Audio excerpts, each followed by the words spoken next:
Next topology जो हम discuss करने जा रहे हैं वो है रिंग टोपोलॉजी।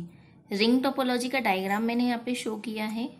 यहाँ पे 4 नोड्स अवेलेबल है और चारों नोड एक दूसरे से पॉइंट टू पॉइंट कनेक्टेड है। मतलब ये वाला जो नोड है अपने नेबरिंग 2 नोड से कनेक्ट होगा।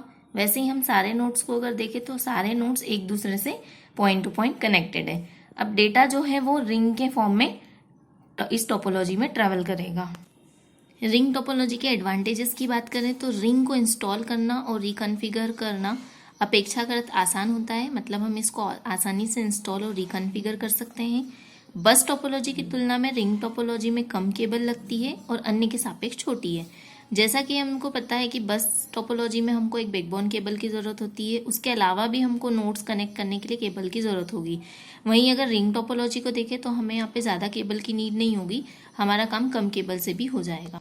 नेक्स्ट एडवांटेज है प्रत्येक डिवाइस केवल अपनी अगली डिवाइस से जुड़ा होता है, इसलिए किसी डिवाइस को जोड़ने या हटाने के लिए केवल 2 कनेक्शन को मूव करना ज़रूरी होता है। मतलब आपको सिर्फ 2 कनेक्शन डिस्टर्ब करने होंगे और आपका नई जो डिवाइस है वो जुड़ भी जाएगी या फिर उसको आप हटा भी सकते हैं। कोई वायरिंग के लिए अलग से किसी अलमारी स्थान की आवश्यकता नहीं होती, अलग से आपको कोई जगह नहीं लगेगी इस टोपोलॉजी के लिए। कम दूरी पर उच्च गति पर काम कर रहे छोटे छोटे वर्क स्टेशनों के लिए कनेक्ट होना आसान और अच्छा रहता है। उच्च गति पर वर्क करता है ये कम दूरी पे, ठीक है, और छोटे छोटे वर्क स्टेशनों को ये आसानी से कनेक्ट कर लेता है। अब हम इसकी हानियां देखें तो एक नोड की विफलता पूरे नेटवर्क की विफलता का कारण बनती है। मतलब कि अगर रिंग में कोई नोड आपका फेल हो जाता है तो आपका पूरा नेटवर्क फेल हो जाएगा। रिंग टोपोलॉजी को स्थापित करने के लिए अपेक्षाकृत जटिल हार्डवेयर की आवश्यकता होती है। हार्डवेयर मतलब कंपोनेंट्स। एक नोड की विफलता सभी को प्रभावित करती है, जिसका फॉल्ट डायगोनेसिस पर गंभीर प्रभाव पड़ता है। मतलब एक नोड अगर खराब हो जाए तो वो सबको प्रभावित करेगा। टोपोलॉजी एक्सेस प्रोटोकॉल को प्रभावित करती है। यह टोपोलॉजी एक्सेस प्रोटोकॉल्स को भी प्रभावित करती है। प्रोटोकॉल को हम अगले चैप्टर में डिस्कस करेंगे। प्रत्येक नोड सिग्नल को रीजनरेट करता है, इसलिए इसमें कुछ अतिरिक्त विशेषताएं होती है। सिग्नल को रीजनरेट करने का मतलब होता है कि फिर से उस सिग्नल को भेजना, क्योंकि जब हम लॉन्ग डिस्टेंस पे सिग्नल को भेजते हैं तो वो वीक हो जाते हैं, तो उन्हें फिर हमें रीजनरेट करना पड़ता है। नेक्स्ट टोपोलॉजी है आपकी स्टार टोपोलॉजी।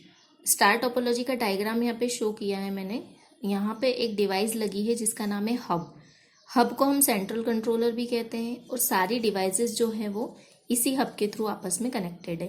अब जैसा कि हमने रिंग में देखा था कि एक कंप्यूटर दूसरे कंप्यूटर से डायरेक्टली कनेक्टेड था, वैसा स्टार टोपोलॉजी में नहीं है। स्टार टोपोलॉजी में सारी डिवाइसेस जो हैं सेंट्रल कंट्रोलर से कनेक्टेड है। मतलब अगर मान लीजिए ये डिवाइस ए है और ये डिवाइस बी है, तो अगर डिवाइस ए को डिवाइस बी तक कोई डेटा ट्रांसफ़र करना है तो सबसे पहले उसे ए को देना होगा, सबसे पहले उसे हब को देना होगा और हब फिर उस रिस्पेक्टिव डिवाइसेस को डेटा सेंड करेगा, ठीक है। अब स्टार टोपोलॉजी के एडवांटेज देखें तो लेस एक्सपेंसिव, मतलब ये सस्ती होती है, इसको इंस्टॉल करना इजी होता है, इसमें हमको केबल की ज़रूरत भी कम होती है और इसमें फॉल्ट को हम आसानी से पता लगा सकते हैं। वहीं अगर हम इसके डिसएडवांटेज की बात करें तो सबसे मेन और एक ही डिसएडवांटेज है टोपोलॉजी का कि अगर आपका हब जो है वो ख़राब हो जाता है या फेल हो जाता है तो आपका पूरा नेटवर्क जो है वो काम करना बंद कर देगा। नेक्स्ट टोपोलॉजी है आपकी ट्री टोपोलॉजी। ट्री टोपोलॉजी जो है वो बस टोपोलॉजी और स्टार टोपोलॉजी दोनों का कॉम्बिनेशन है।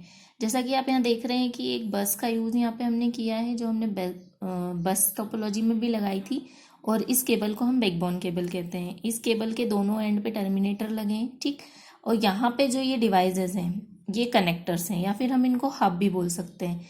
जैसा हमने स्टार टोपोलॉजी में देखा था कि हब जो होता है वो कनेक्टिविटी डिवाइस है, हब की हेल्प से हम इसमें नोड्स को कनेक्ट कर सकते हैं। अब इस टोपोलॉजी का एडवांटेज अगर हम देखें तो यहाँ पे आप कितने भी नोड्स कनेक्ट करके इस नेटवर्क को फैला सकते हो, मतलब इसको आसानी से आप एक्सपांड कर सकते हो। दूसरा, इसका जो मेंटेनेंस होता है वो इजी होता है और यहाँ पे आपको फॉल्ट का पता लगाना बहुत आसान हो जाता है, क्योंकि सारे कंप्यूटर्स जो वो अलग अलग पोर्ट में कनेक्टेड है। ये जो बॉक्स दिख रहे हैं ये पोर्ट्स हैं, मतलब आप कंप्यूटर इन पोर्ट्स में कनेक्ट करोगे। वहीं अगर इसके डिसएडवांटेज की बात करें तो यहाँ पे आपकी जो बैकबोन केबल है, अगर ये बैकबोन केबल आपकी ख़राब हो जाती है तो आपका पूरा नेटवर्क जो है वो वर्क करना स्टॉप कर देगा। और दूसरा इसका डिसएडवांटेज ये है कि ये नेटवर्क जो है बहुत बड़ा बन सकता है यहाँ पे। तो आप जितना बड़ा नेटवर्क बनाओगे तो आपके नेटवर्क की स्पीड उतनी ही स्लो हो जाएगी। तो ये दो डिसएडवांटेज हैं ट्री टोपोलॉजी के। हमारी लास्ट टोपोलॉजी है मेश टोपोलॉजी। मेश टोपोलॉजी सबसे बेस्ट टोपोलॉजी होती है और सबसे ज़्यादा इसी का यूज़ नेटवर्क में किया जाता है। यहाँ पे मैंने 4 कंप्यूटर्स लिए हैं जो आपस में एक दूसरे से कनेक्टेड है। अब मेश टोपोलॉजी में देखिए आपकी जो नोड ए है, ये जितनी भी डिवाइसेस आपके नेटवर्क में हैं उन सब से पॉइंट टू पॉइंट कनेक्टेड है। वैसे ही अगर हम नोड बी की बात करें तो बी नोड भी सारे नोड से कनेक्टेड है, सी भी सारे नोड से कनेक्टेड है और डी भी सारे नोड से कनेक्टेड है। अब मेश टोपोलॉजी को हम थोड़ा और ब्रीफ में, यहाँ पे मैंने एक फॉर्मूला लिखा है n-1 डिवाइडेड बाय 2। ठीक है, तो जब भी हम मैश नेटवर्क बनाते हैं तो हमें इस फॉर्मूले की नीड होगी और इस फॉर्मूले की हेल्प से ही हम लिंक फाइंड करेंगे। मान लीजिए कि हमको 4 नोड का नेटवर्क बनाना है, तो मैंने यहाँ पे 4 नोड बनाए हैं। अब मैश टोपोलॉजी ये बोलती है कि आपको हर एक नोड को इन सारे नोड से कनेक्ट करना है। तो अगर मैं इस नोड को सारे नोड से कनेक्ट करूँ तो मैंने ये 3 लिंक बनाई है। लिंक मतलब ये लाइन। ठीक है, अब इस नोड को देखें तो ये ऑलरेडी इससे तो है बट इन दोनों से नहीं है, तो मैंने इसको इन दोनों से भी कनेक्ट कर दिया। अब इस नोड की बात करें तो ये इससे भी कनेक्टेड है, इससे भी कनेक्टेड है, बस इस वाले से नहीं है तो आपको इसको इससे कनेक्ट कर देना है। अब इस नोड को हम देखेंगे कि ये तीनों से कनेक्ट ऑलरेडी हो चुका है। तो इस टाइप से हम मैश नेटवर्क बनाएंगे। अब ये जो मैंने लिंक बनाई है ये आप कैसे फाइंड कर सकते हैं, आपको कितनी लिंक बनानी है। ठीक है, वो डिपेंड करता है आपके नोड्स पे। ठीक है, तो यहाँ पे जो n है उसका मतलब है नोड्स। अब हम देखेंगे हमको कितने नोड का नेटवर्क बनाना है, 4। ठीक है, तो इस फॉर्मूले में हम n की जगह 4 पुट करेंगे तो 4 - 1 डिवाइडेड बाय 2। ठीक है, तो ये हो गया 4 × 4 - 1 3 डिवाइडेड बाय 2। 4 3 = 12 और ये 2। जब हम 2 को 12 से डिवाइड करेंगे तो हमारे पास बचेगा 2 1 = 2, 2 6 = 12। तो हमारे पास जो लिंक आई है वो आई है 6, मतलब कि हमको 6 लिंक यहाँ पे बनानी पड़ेगी। अब हम देख लेते हैं, इसको चेक करेंगे। ये 1, ये 2, ये 3, ये 4, ये वाली लिंक 5 और ये वाली लिंक 6। तो इसी तरीके से आप कितना भी बड़ा मैश नेटवर्क बना सकते हैं। ठीक, अब हम इसके एडवांटेज की बात करें तो ये सबसे बेस्ट टोपोलॉजी है। ठीक है, यहाँ पे आपके पास बहुत सारे पाथ अवेलेबल है एक नोड से दूसरे नोड पे जाने के लिए, और इसमें सिक्योरिटी और प्राइवेसी ज़्यादा होती है। ठीक है, दूसरी टोपोलॉजी के कंपैरिजन में। और अगर हम इसके डिसएडवांटेज की बात करें तो इसमें ज़्यादा केबल की नीड होगी, इसका मेंटेनेंस भी बहुत हाई होता है और ये एक्सपेंसिव होता है। Thank you.